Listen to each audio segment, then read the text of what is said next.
中市第一台，刷落来请收看咱的新闻。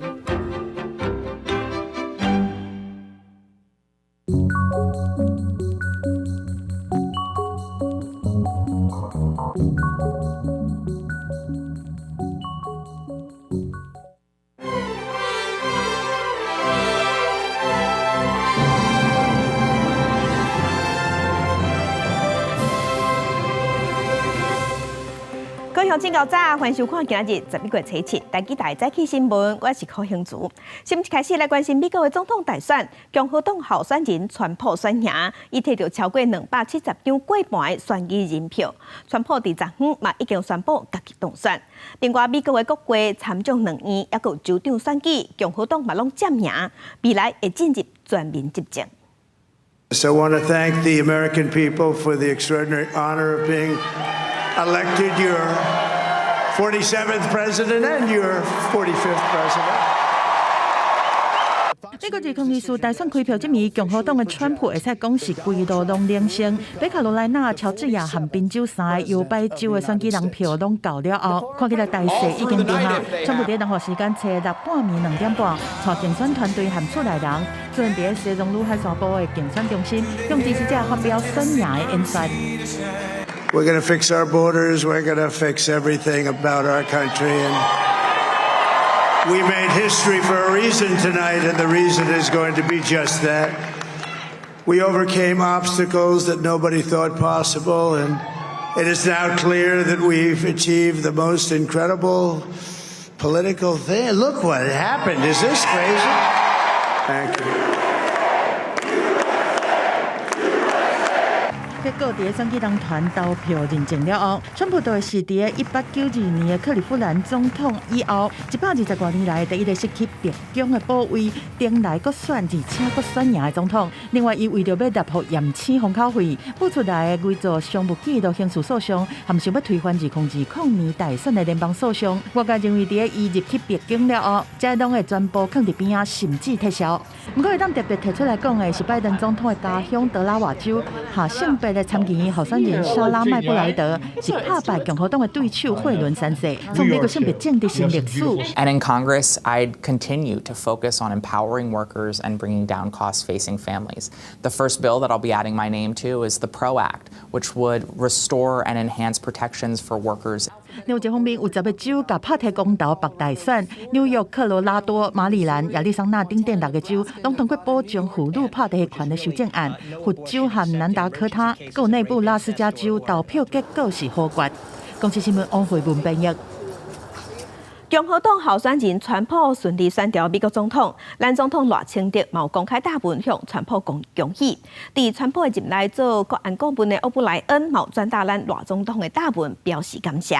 即嘛有真侪国家领袖拢有公开向川普恭喜。德国讲会继续和美国合作，亚那洛西亚是透过发言人表示，就算川普选调，美国也是对洛西亚无友善的国家。因那中国是回应讲尊重美国人的选择。川普当选美国总统，世界各国领导人也做出回应。咱总统赖清德出来暗伫社群平台 X 发文，恭喜川普胜选，并且讲对台美的伙伴关系有信心。川普团队的核心也是可能的国务卿人选欧布莱恩，也转载赖总统的发文，并且讲这对美国甲伊的合作伙伴来讲是一个美好的暗暝。另外，法国总统马克宏、德国总理肖兹也拢在一边讲希望甲美国合作。而且也讲会继续伫咧甲欧洲利益有关的代志有所坚持。Noch ist die neue amerikanische Regierung nicht im Amt. An vielen Stellen wird sie ihren künftigen Kurs erst selbst noch definieren. Für uns ist deshalb umso wichtiger, dass wir weiter unsere Gesprächskanäle nach Washington nutzen, dass wir schnell Arbeitsbeziehungen mit der künftigen US-Regierung aufbauen und unsere Standpunkte angleichen. 川普的亲密盟友匈牙利总理奥班讲，川普的胜利是世界正需要的胜利，包括北约、英国、以色列、乌克兰等盟邦的领袖，第一时间拢公开向川普表达祝福。以色列总理纳坦雅胡讲，川普当选是史上上伟大的东山再起，是以色列加美国伟大联盟强国有力的再一遍承诺。因为俄罗斯发言人是讲，美国依然被看作是对俄罗斯无友善的国家，总统普京无打算要恭喜川普。Улучшить практически невозможно, и отношения находятся в исторически самой низкой точке. А дальше уже будет зависеть от следующего руководства США. 因为川普北讲要提悬对中国的关系，所以即马大家伫咧看中国的对美外交政策，甲未来中美关系变化。美国的总统选举是美国的内政，我们尊重美国人民的选择。关于你提到的这个关税哈，我们不回答假设性的问题。 中东国家移动的发言人淡化美国大选对国内影响，也有消息讲，川普可能加大对移动的施加压力政策。哈马斯官员是希望川普会当记住顶一任的错误，并且伫以巴和平上采取实际行动。因若即马抑搁伫战争的加沙加黎巴嫩的民众，拢希望川普会当做到伊竞选时阵的承诺，为中东带来和平。公司新闻张伟林、张建光编辑。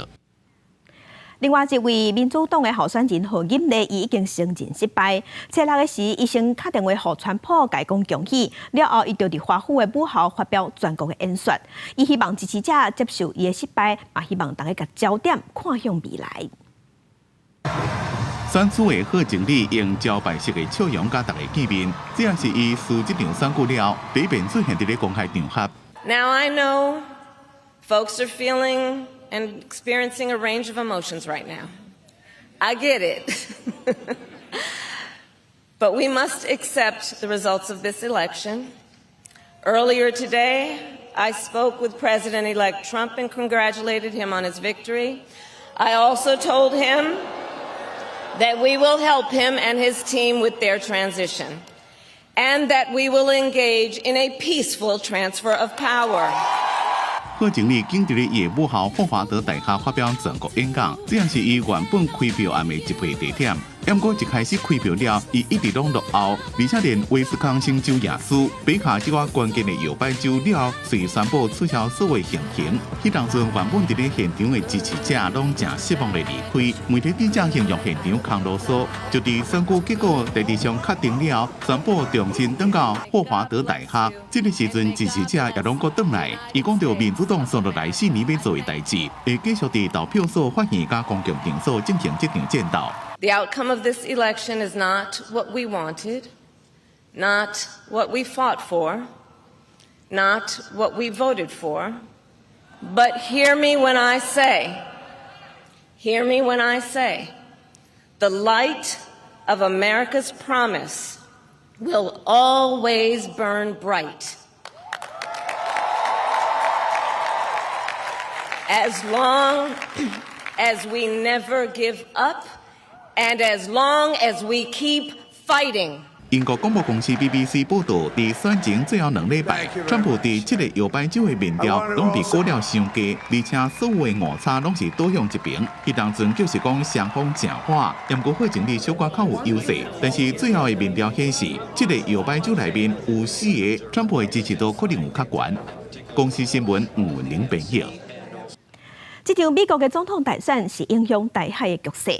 咱国安局长蔡英文就表示，美国应该是会延续压制中国优先台湾的路线。经济部长郭志辉是表示讲，无论上来坐这个大位，对台湾、对台积电拢有袂伤大影响。目前全世界对晶片的需求是真强，无人会当限制台积电发展。 美国总统大选真受关注，国安局长蔡明安伫立法院备询的时表示，台湾未来会继续甲美国维持战略沟通，重点放伫重新对焦伫后一个阶段台美合作的议题，包括国防、经贸、供应链的合作部分，提出更较侪具体合作计划，深化台美关系。 对于国际的情势跟台美关系都是一个全新的局面。那在两岸的政策的部分呢，我们认为美国会延续现在至中友台的一个政策的路线。蔡明安也表示，所落来重点是美国政府交接规定，国安局会加强甲国际友邦合作，交换相关证据。针对美国共和党总统候选人川普顶礼拜讲，爱台湾增加国防费用到 GDP 的10%，国防部副部长毕凤飞也做出回应。 我们自我防卫的决心是永远不变的，在地缘战略上来讲有我们的重要性。那我们做好我们自己本分的工作。至于说国际的情况和现况大选情况呢，我们持续关注。军购的部分摇新进度，国防部证实，咱国向美国买的29套海马斯导攻飞弹系统，头一批11套已经运到台湾。另外，拖二比飞弹甲 M1 战车也拢有计伫年底运来台湾。那川普先前捌表示，台湾抢走美国的晶片生理，呛声要对台湾收保护费。经济部长桂立辉认为，台美金无真深，无论什么人入驻北京，对台湾台积电影响无大。那台积电在这个先进制程7奈米以下的制程，几乎它是1人5零，所以你再怎么限制，都没有办法限制它的发展，因为市场有强烈的需求。川普是生意人，他不至于去收保护费，造成他美国产品受到更高的成本涨价出来，影响到民意。我认为这是一个选举语言。因为呢，他要实质实施会比较困难。老蒋将讲，那川普向台湾收保护费、受伤害，也是碰过回答乔比、英特尔一寡国际大厂，所以川普这话应该是选举期间，颠倒是川普会对中国扣6成关税，佮逐年减少对中国进口，这对台商是好消息。记者综合报道。在其他消息，咱来关心天气啊，今年。即马在中度的风台阴兴是伫李宋岛东边的海面上，目前是因巴士海峡会进入南海，直接扫来台湾的机会是真低。因为今仔日咱的天气会继续受东北季风影响，各地头拢感觉较凉冷。咱来看云图。今仔日桃园以北、宜兰花莲是有局部低降雨，也若新竹、苗栗、台东嘛有11雨。其他所在今仔日是侪云到好天的天气。过到了后，中南部的山区嘛有低降阵雨。下暗开始受风海外围群气影响，这方面的北部、东半部雨水拢会增加。基隆北海岸、宜兰花莲也有大台北山区高出现局部大雨，东北部嘛有机会会上大雨、落大水雨。也若今日透早低温是出现伫新北市的石碇仔，是15度。透早各地头低温拢是18度至21度左右。也若日时开始，北部、东半部、外岛高温是伫22度至25度，规工是感觉凉凉啊。中南部今仔日高温也有28度至30度，也毋过中南部是爱细日，日时暗时温差较大。最近的天气明显已经转凉冷啊，乡亲早暗爱会记晒衫，尤其伫中南部早暗的温差是差真济，有慢性病、心血管疾病的民众尤其爱特别细致。医生就呼吁讲，嘛表示，即马呼吸道的疾病正在流行，所以呼吁高风险族群也有时段，若是会使就要赶紧去注意防晒。天气反凉，台北拜三透早上气温19.5度，是入秋以来头摆无到20度。气象署估计拜四透早气温可能会阁略较低一寡。今明2天可能在北部、东北部是会比较凉一点的，中南部日夜温差比较大，早晚也是要注意是偏凉的情形。气象署讲，这几天尤其中南部早暗温差会较大。国健署就提醒，心血管疾病3高患者阁有时大，因为身躯调节温度的功能较歹，就要穿发烧，避免温度变化致高血压、心肌塔等等心血管疾病。是你在外出的时候要穿那个多层式的穿搭。那什么叫多层式的穿搭？比如说你内层呢，你就是用那个保湿，然后吸汗的。那中层呢就是保暖，那如果是外层呢就防风。另外，秋冬也是呼吸道疾病开始流行的时期，疾管署估计到新正进前是流感、新冠肺炎的流行期。台湾感染症医学会根据卫福部的统计指出，去年新冠肺炎死亡人数有8962人，其中65岁以上时代占89%。医学会呼吁时代慢性病等等脆弱族群，赶紧去注意防晒。60几岁的人的长者，那另外一个就是身体有很多疾病的这些人啊，原来有肿瘤的人，原来有慢性肺病的人，原来有心血管疾病的人，都是各式各样感染的高风险族群。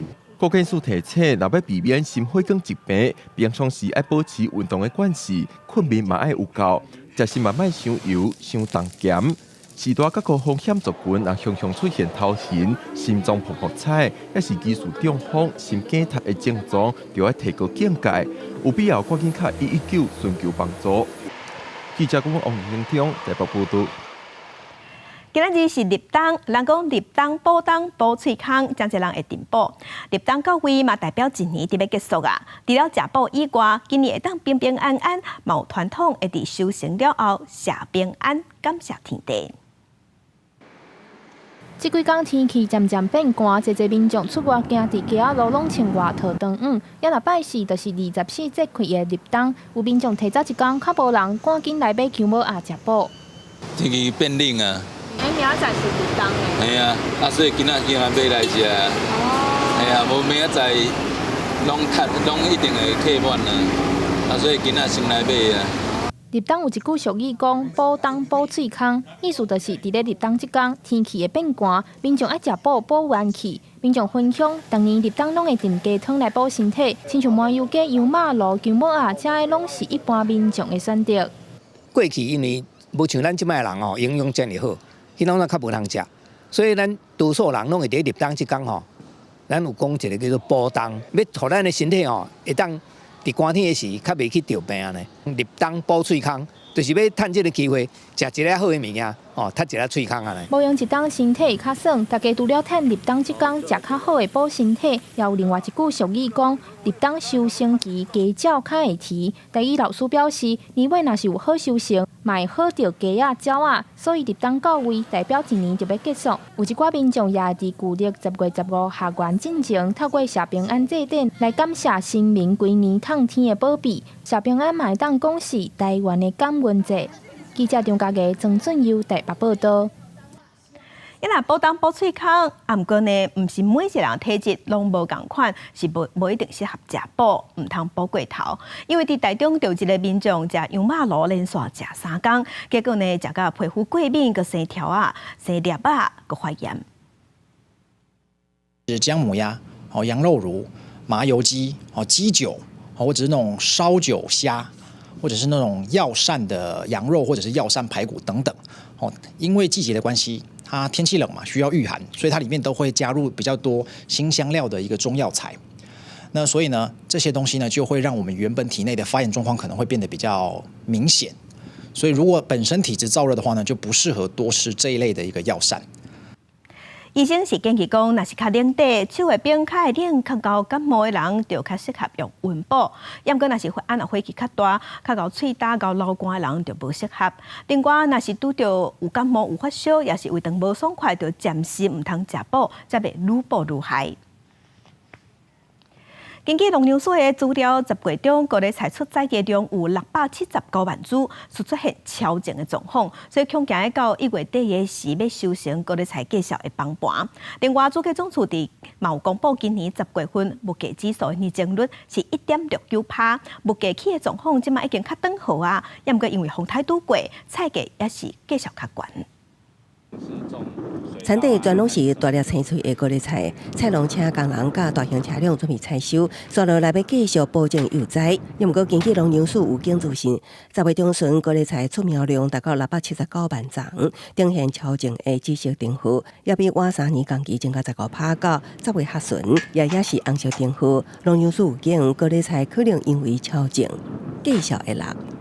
它生长期大概在2-3个月后嘛，那现在我们也是预估，就是说在2-3个月之后，这些种在田里面的这些高丽菜可能有一些盛产的情况。农粮署表示，10月下旬种的有固定每年1月采收，那在1月佫继续种，会拄到春节休期造成高丽菜伤过春。也毋过市警并无强制力，只会当由农民家己决定，这也互高丽菜农真烦恼。就惊种短期作物的农民也得咧种高丽菜，造成每年一季机会产量伤过济。因为我们排程已经要种了，就也没有办法说就超种就不种，因为我们农地也都是承租的不种的话租金一样要缴。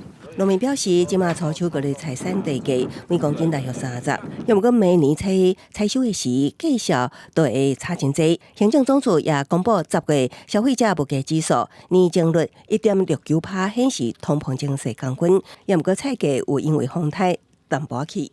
会高一点，但是也是跟前几个大概1.7、1.8这样子差不多，不会说突然就往上跳，还没有看到那个迹象。那当然 CPI 整体 CPI 涨幅可能会稍微扩大多一点点，主要是因为再加上那个天候的影响。主计总处表示，消费者物价指数比9月降0.13个百分点，毋若是连续2个月降到2%以下，搁较创3年7个月的上佳纪录。也毋过，食外口的费用甲税厝的钱继续起，显示食外口的人甲税厝的人压力也是真大。记者综合报道。甲乡亲同齐关心今仔日报纸重点，咱先来看联合报。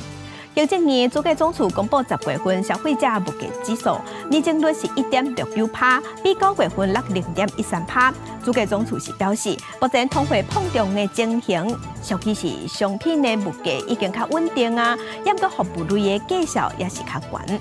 来看中国时报，川普选调美国总统，咱总统赖清德伫昨昏第一时间就表达甲川普恭喜。嘛强调台美伙伴关系建立伫共享的价值和利益顶悬，有信心台湾和美国继续扮演区域稳定的基础。来看自由时报，制成公司飞马白叶特调咖喱粉，红验出有参苏丹红。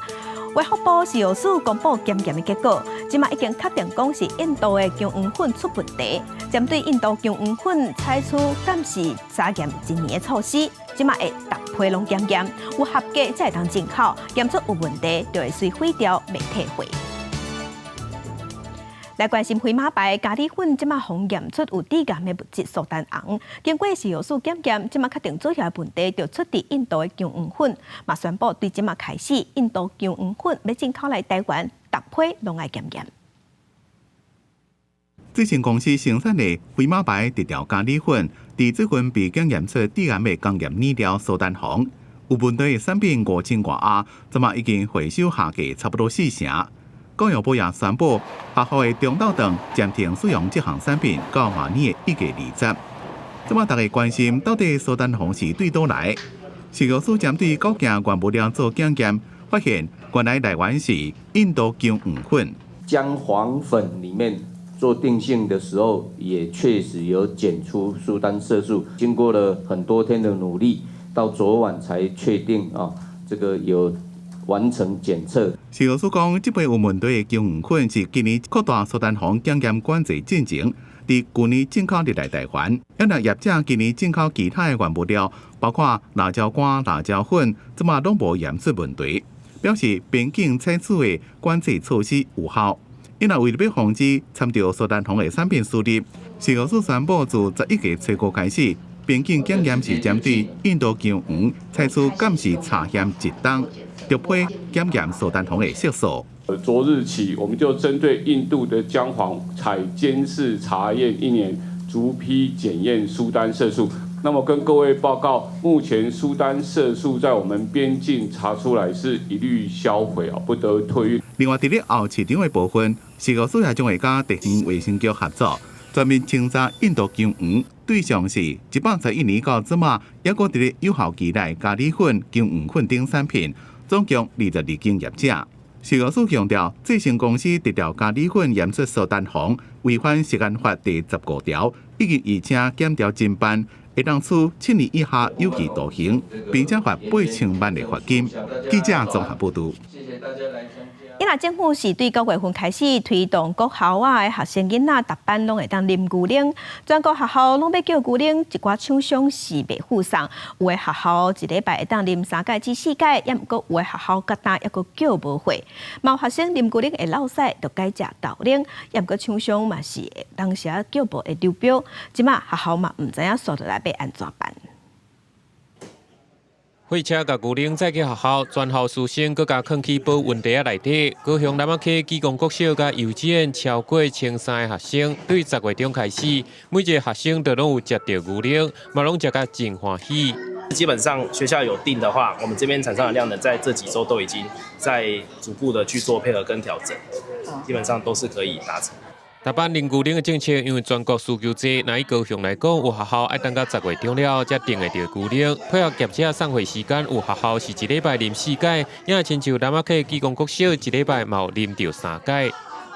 差点喝到你。我们以1个礼拜调查，所以他这礼拜，比如说他喝了3瓶鲜奶，他觉得不大合适，那他就要跟老师讲说他想要换豆浆。那原则上主任这边都会登记。根据教育局统计，目前高雄大有8成，差不多200多间学校已经有甲厂商讲好配送。不过嘛，学校因为数量甲路线的关系，都要甲其他学校做规定，才有厂商愿意来送。我可能这周考试，别的学校是下周考试，就变成我们这2个礼拜都不可以订鲜奶，因为我单独订他不会送。遇到户外教育，像我们学校一个学年有200多位学生，我那一周也要上勤，因为我如果不上勤，他送来之后我没有办法生产。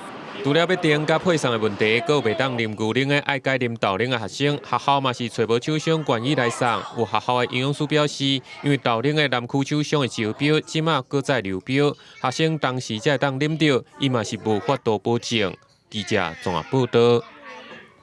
政治消息来关心立法院的财政委员会伫昨昏审查财委法修正草案，拿赢加急动员，就伫会议室的门卡口，有含绿营阁发生冲突。调集委员国民党的立委陈菊珍主持会议，3分钟内就宣布初审通过。相关的小下无人要让，民进党立委郭国文和国民党立委张志伦是爆发集体的冲突。立法院财政委员会初日是继续审财违法的修法，国民党团加急动员，动用人兵的战术来反制民进党团抵制议事。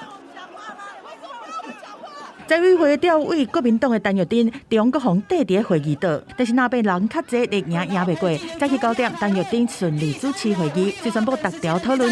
请问有没有异议？没有异议啊，有异议，有异议保留。对着有争议的条文，陈玉珍就宣布讲保留协商，敢若开短3分钟，财委法的修法伫乱七八糟内面完成初审，送出委员会，交互调野协商。高雄市长陈其迈特别来台北，说无机会发言讲哄骗啊。国民党应该是能够好好的再重新再财划法，大家再好好的讨论嘛。要不然我今天来做什么？他邀请我来的，结果不让我讲话，他们就给他争笑。财委法已经有25年无修法，关系到1000亿的税收分配，现行制度防质疑讲中央是集权搁集钱，那边开始提出修法。国民党团的版本家己定的公式，重点放伫67%照人口的比例来分配，对台北市特别好，首都占3%的分配，暗算会放出超过5700亿的财源。民众党团的版本是成立分配委员会讨论公式，暗算放出2700多亿的财源。民进党立委赖瑞良等人提出的版本是认为讲配合国家政策，设置高污染的产业，空污严重的县市会当得到合理的分配比例。每一个县市的统筹款通通增加，包含今天打得最凶的台南市的立委们，你知道吗？你们台南市可以因此多200亿元以上的统筹款。我们看到国民党原来的版本将近5、6千亿哦，那个的确是会影响到中央政府的预算，因为中央政府预算本来才2兆多、3兆，5千亿就将近是1/4。当今最大的诈骗集团跟暴力集团，蓝白造成了财划法的这种不公不义、没有讨论的状况，民进党强力的谴责。那被甲中央化为提出行政院版本的财委法的修法条文，行政院回应讲，对统筹分配税款的分配公平性，各界嘛是有无同的看法，而且差真多。对寻求各界共识的法规草案，希望所有条文都会当充分讨论。记者综合报道。财委法关系中央和地方的财权分配，最后是伫乱草草的会议当中完成初审，送出委员会。对此呢，行政院主计总处伫昨暗冇做出回应，认为大幅度删掉中央的预算，对国家的发展不利。咱来听主计总处的回应。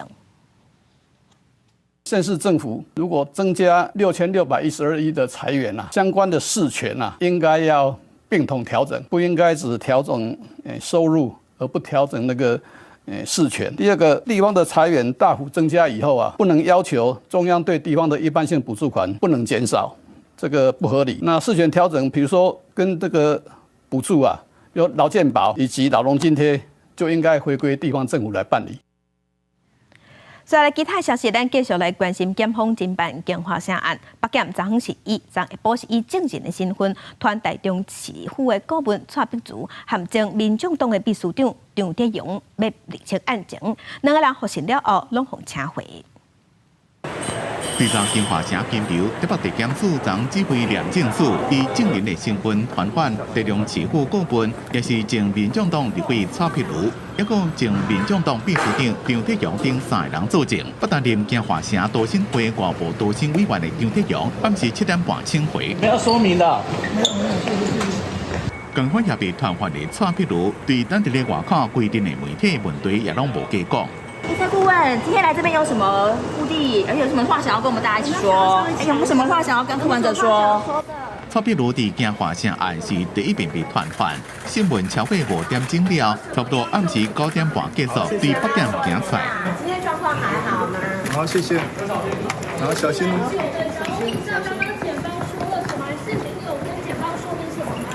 要查清楚用这类的决策是不是涉及其他公务员施加压力，也被向上追查维京集团的金流。过去关键的对话，怎么拢变做北检侦办的重点？伫案情愈查愈有，真相也愈来愈活。记者综合报道。继续关心，通促党一个省长的干部涉嫌收中国7400万，介入咱台湾的选举，进前何检方依照反渗透法起诉。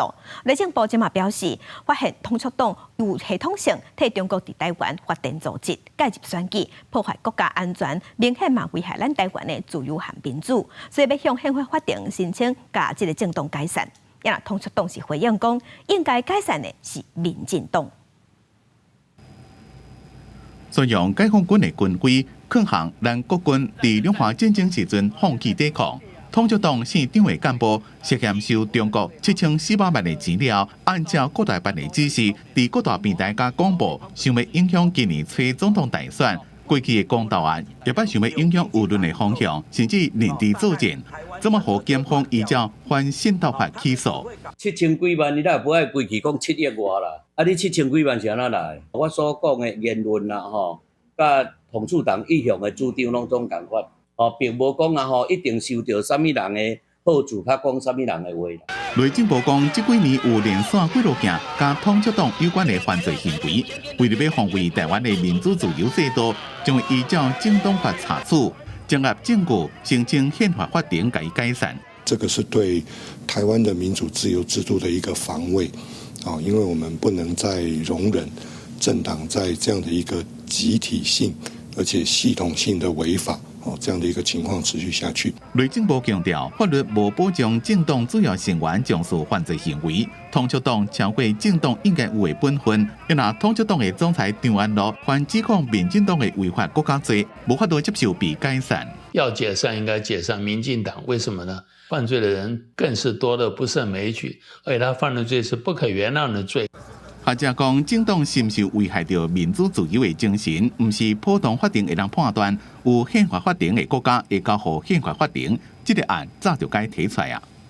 讲出真话，做出重要的真正的事情，否则的话，因为民主防卫性民主，在这个时候不用，那什么时候用？内政部强调，会继续收集证据，申请宪法法庭审理。若是未来修案，将会是第一件主管机关申请解散政党的案件。记者综合报道。再去看世界，来关心国际上上新的大代志。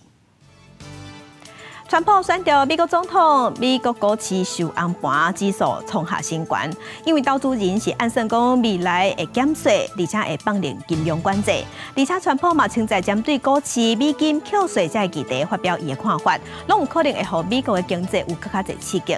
道琼指数今仔日收盘大起1508点，收伫43729点，也毋过台积电 ADR 是落1.3%。来关心乌克兰是证实讲，因已经和第一批的北韩部队相战下。乌克兰情报和英国的媒体拢有讲，北韩会派兵去协助洛西亚，是要甲洛西亚学操作无人机的技术。洛西亚有可能会答应援助北韩的财政食品，也有石油分享一寡开发飞弹的技术。来关心德国的内阁伫今仔日通过一项法律的草案，要允准军方去评估讲全国18岁的青年加入德国军队的意愿。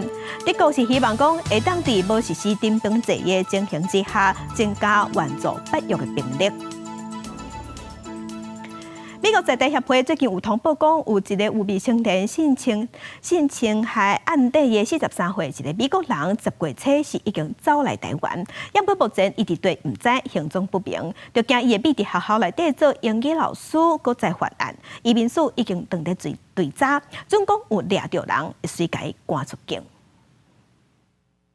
最近网络社群是咧流传屏东县政府等单位的公文，讲有一个捌涉及未成年皮索案的美国籍查甫人，顶个月已经来到台湾。移民署初步证实接到 AIT 的通报，已经通知各单位倒找就会驱逐出境，禁止各入境。网络流传外国性侵犯入境我国之资讯确为真实。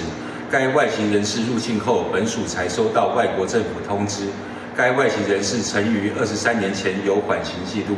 现并未遭外国政府通缉。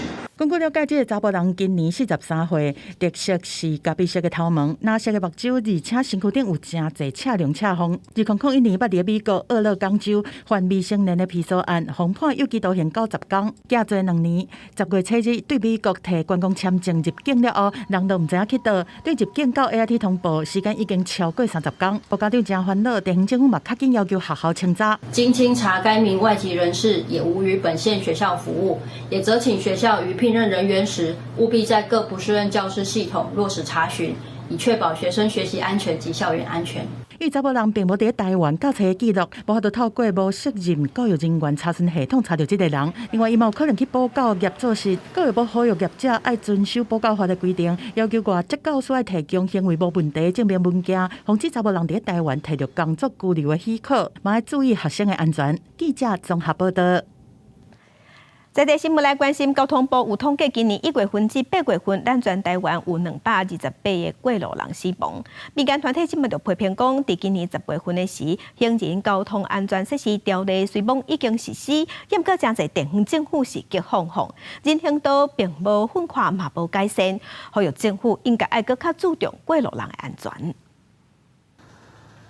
测试的人行道顶面边仔佫设有唔是交通笋，过路人伫顶面真安全。为着要增加过路人的安全，佫土署伫今年10月设置行人交通安全设施条例，规定各县市爱增加人行道的设置，并且拓宽人行道，真侪过路人拢感觉真安全。现在有涂绿色以后，大家就不太会停。那基本上小朋友走，其实我觉得很安全。我觉得教导他们那个观念比较就是绿色，这就是行人专用的。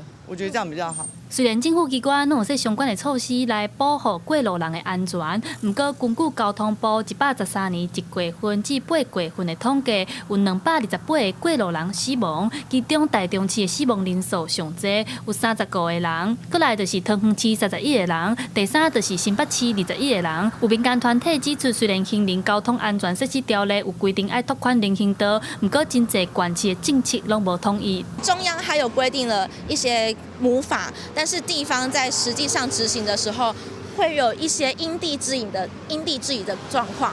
比如说，可能台北市的路宽规定要几公尺，但相较于台北市，其他县市规定可能就会比较松散。除了人行道拓宽的问题，民间团体嘛呼吁政府会当思考提悬考驾照的难度，规定爱定期换驾照，强化驾驶遵守交通安全规定的观念，才会当确保过路人的安全，落实2050年交通零死亡的目标。记者查选柯敏济台北报道。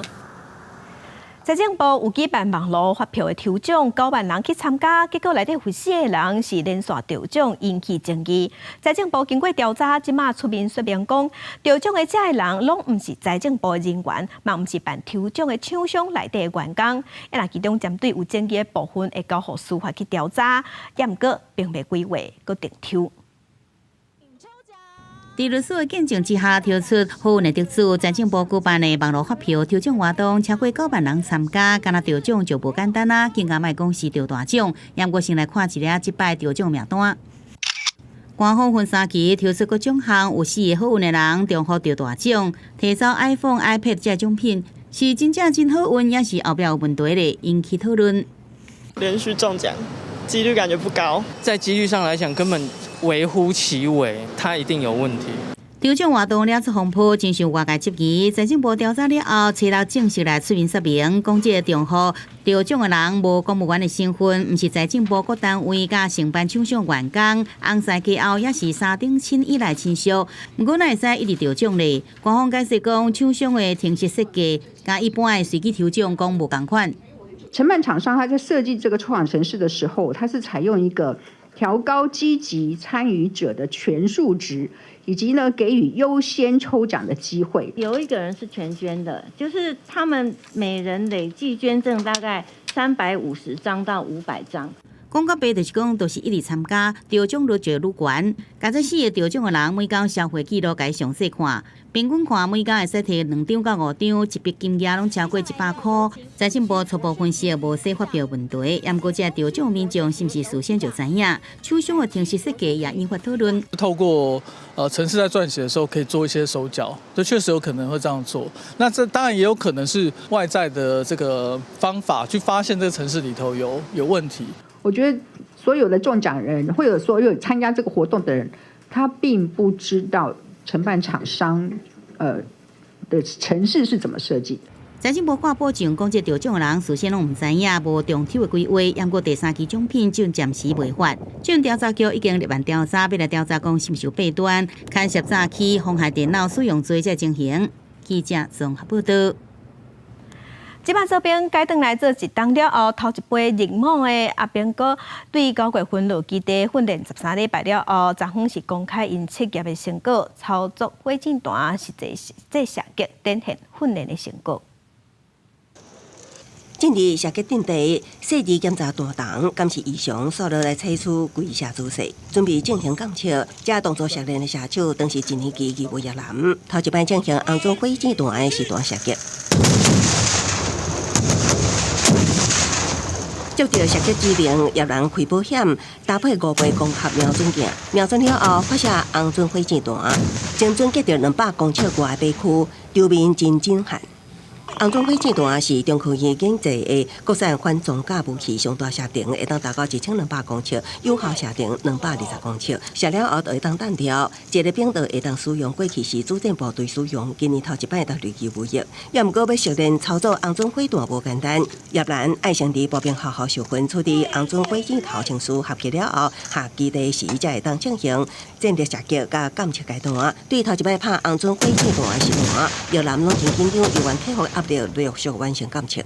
有些紧张与害怕，但想起授课教官所教的程序步骤及要领，放下害怕的心情，顺利完成本次射击任务。当做平常在训练，然后其实没有说到很重。也毋过射击过程出现小可代志，为叶兰亲像我都顺利发射。也毋过依随进行各种排毒，也印证国军实施实战化训练，科技官兵应变能力。他在静置60秒之后，要实施第2次的射击。如果仍然为不发火，那就是弹药的问题。那我们这个不发火的弹药会后面交由这个未爆弹处理小组去做处置。是新式弹药，我们目前为止射击到现在只发生过1次。记者综合报道。继续关心环保署进前修过环境影响评估法，甲旅馆的开发交转去互中央审查。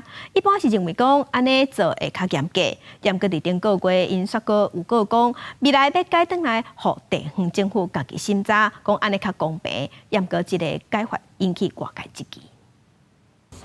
起伫海景头一排的大东美丽湾度假村，当年地方政府伫争议中通过环评的审查，继续互法院撤销。环保署后来修法，互环境敏感区域开发案的审查权回归中央。这样环境部又搁要改转来，10个有个旅馆甲观光旅馆的开发环评全部回归地方来审查。的确，地方有要求说，一些比较中小型的旅馆，他们也应该可以来审查环评。那我们当然不能否定地方的环评就没有水准。这依法为伫国家公园、野生动物保护区加重要测试环境，也是国家森林游乐区开发旅馆拢由中央审查。当年推动修法的环保署前副署长詹顺贵指出，当时就是看到地方的审查和国家重要环境的敏感区真危险，伊无法度来认同。新加了后，环境部竟然要行登去原来的旧路。国家级的重要环境敏感区，你中央的环境部不管，都是背弃了你环境部的执掌，统一由地方管理可以有环评的一致标准。我认为这就是完全是一个睁眼瞎说。20-30年没办法过的环评僵尸案件来看就知道，这些以前在中央才会卡得住，如果一旦下放到地方，一定都会让它过。地方认为，将一片风景区伫环境敏感区内底甲外口的开发，由无同的单位来审查，希望标准会使一致。也有环保团体烦恼讲，最后地方政府求原检裁判无度来执行。地方政府掌握了非常大的权力去做土地的变更使用，但是他同时又做了球员监裁判的环评审议的把关，那这个就是我们担心的地方。环境部讲，如果大部分属地区性、中小型开发，交回地方会使互审查基准一致。部长彭启明也表示，即阵继续收集各界意见，也过占顺规指出，对过去经验会使看到，地方政府以开发地一来思考，互所有标准拢无标准，所以比较民众定定爱拍官司来讨回公道。记者综合报道。根据卫福部统计，囡仔去接受早期疗育服务的个案有愈来愈多。高雄市即马中议员是建议讲，应该甲补助延长到18岁，而且嘛建议若是走外县市去做治疗嘛，应该爱补助。高雄市社会局是答应讲要修法了后，修正了后会赶紧送议会审查。卫福部统计儿童早期疗育的人数，逐年拢伫咧增加。2023年，全台湾就有48000多人。虽讲今年高雄市增加早期疗育补助的项目，不过伫咧高雄市议会社政部门的质询，哪力议员是要求社会局就爱参考其他县市，家中计收入家庭的儿童早期疗育补助，对6岁提悬到18岁，而且去外县市的医疗嘛就爱补助。的确，我们虽然有增加了一些他们的补助的基准，但是我想应该是要放宽的是范围的部分了哈，就是。所以目前这样子是无法满足嘛，对不对？是没错。离伊都真正去外县市较近，来本市的市中心要复健较远，当然安尼是对家长嘛是好啦，因为。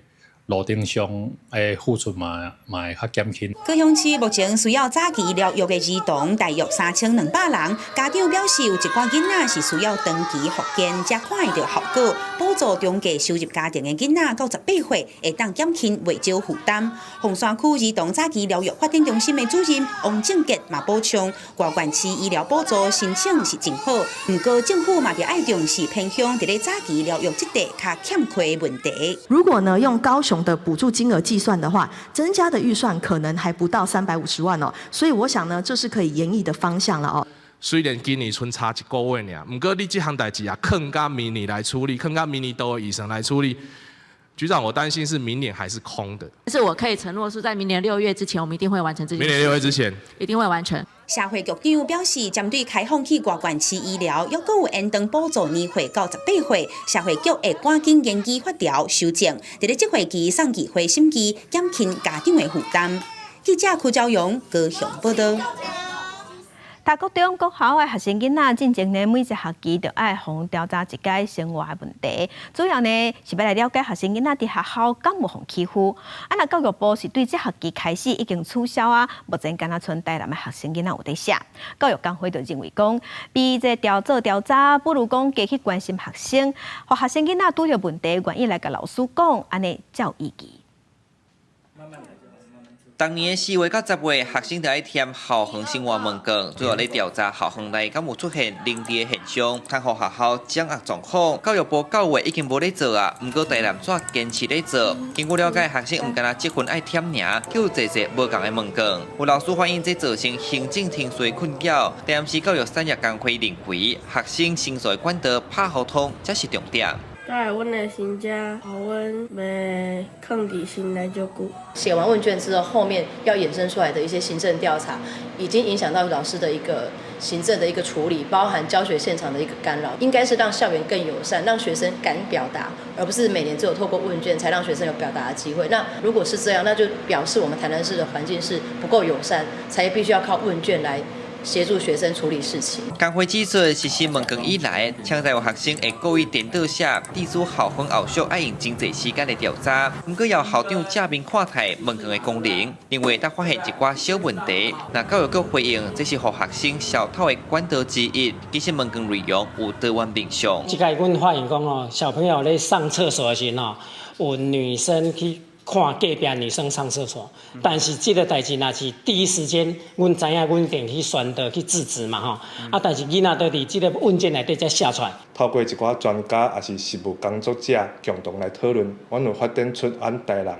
家己无同款版本的问卷，所以阮关怀的面向是搁较多元。搁较深入。有老师指出，即摆投诉的管道真多元，填问卷定着爱占用上课时间。教育部虽然取消问卷，不过嘛成立口密专线，连市教育局讲会当去共同讨论，应做优先校恒。记者上台南采访报道。第二个消息来关心，还有乌熊偷食鸡，这是花莲岛客有部落最近就有一间饲鸡场，去有乌熊，清早看到乌熊，而且乌熊伫一个月来偷食人400多只鸡啊！啊，不过呢，饲鸡拢是真无奈，因为乌熊是保育类的动物，袂使干安怎。今日这边部落的饲鸡场风太强。鸡舍围篱甲铁皮结构碎骸，更较严重的是，为10月起就有乌熊到饲鸡场食山鸡，附近也有勇士河，更较惨，算看卖有400多只山鸡互食掉。有一个古小姐啊，古小姐她被吃多少？400只左右。哇，好惨。林务局的这几天都在这边放诱捕笼啦，或者是说都来看了有没有熊在下山这样。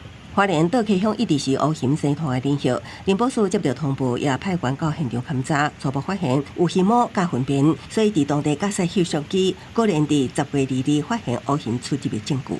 22号去驱赶完，结果熊啊，它就没到第一户，它又到了第二户。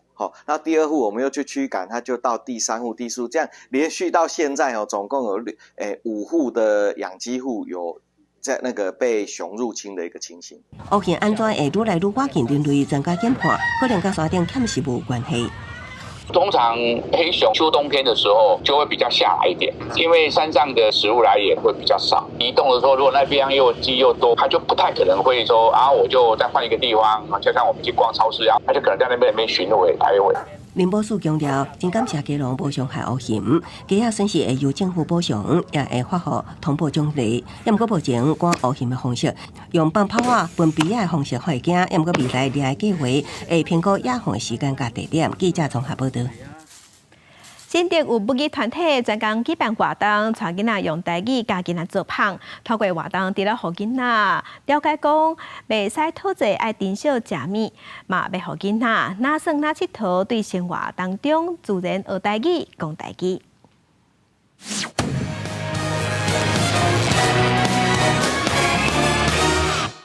芳茶咱呢，就趁也是无注意的时阵呢，偷偷钻入去店内底哦。恁敢有看到伊米粒堆？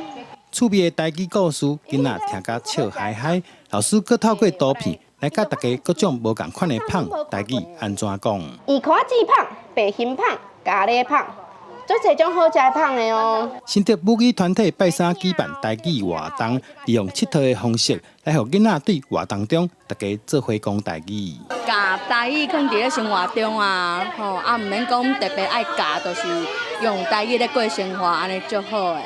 我感觉真好啊，因为就是会互囡仔感受到讲，原来这台语是会当用伫各个所在，对，毋那是伫厝里，对，外口嘛会当用。除了有芳的故事会当听，活动佫特别教囡仔利用熟芳，家己动手做出好食的芳料理。芳内底有啥好无？你甲我介绍一下。有糖豆，有这个是芳。你甲家己做的芳好食无？好食。母鸡团体指出，来参加活动的大部分拢是幼囡仔，所以透过耍来互囡仔学台语是上自然、上好的方式。因就较袂排斥讲。想要讲台语这件代志有，但因为有当时咱伫厝家囡仔讲台语，伊会讲你莫讲台语，你讲国语就好。毋过你若含伊用耍的方式，用游戏的方式含伊耍，伊就会较愿意接受。透过丰富趣味的活动，除了同齐度过一个欢喜的早起，嘛对佚佗的过程中，大家小少来讲台语。记者杜君和新竹报道。世界上上大咖啡生产国是巴西，也毋过巴西伫进前是拄到70多年来上介严重的可汗，野火烧袂离，超过2成的咖啡豆受损害。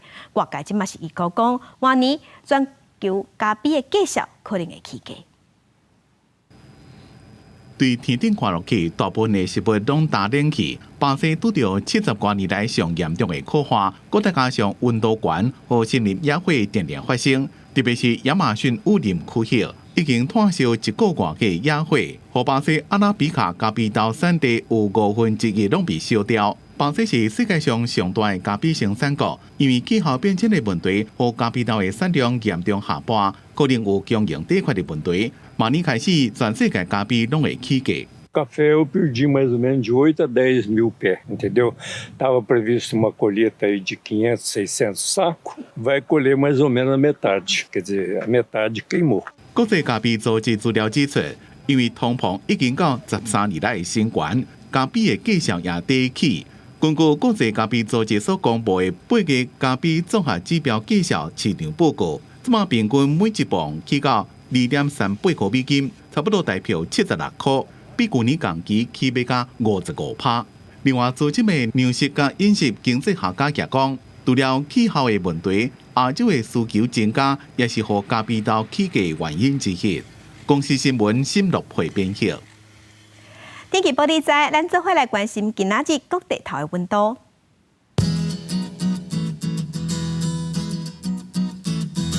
北部的温度上低是19度，上悬有24度。中部的温度上低19度，上悬是29度。南部的温度上低19度，上悬有30度。东部的温度上低19度，上悬是26度。外岛的温度上低18度，上悬24度。继续关心未来3天的天气。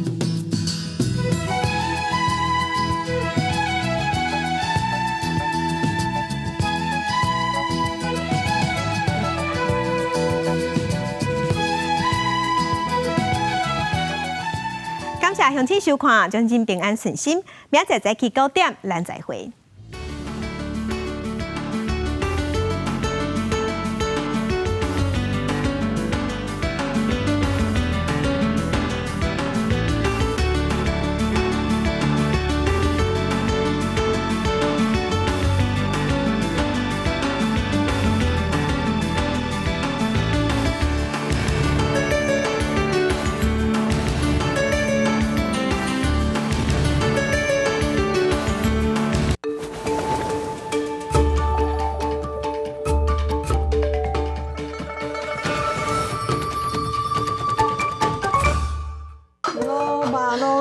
当年菜，安尼唔叫先过年。人民就下有自由、民主、人权、教育。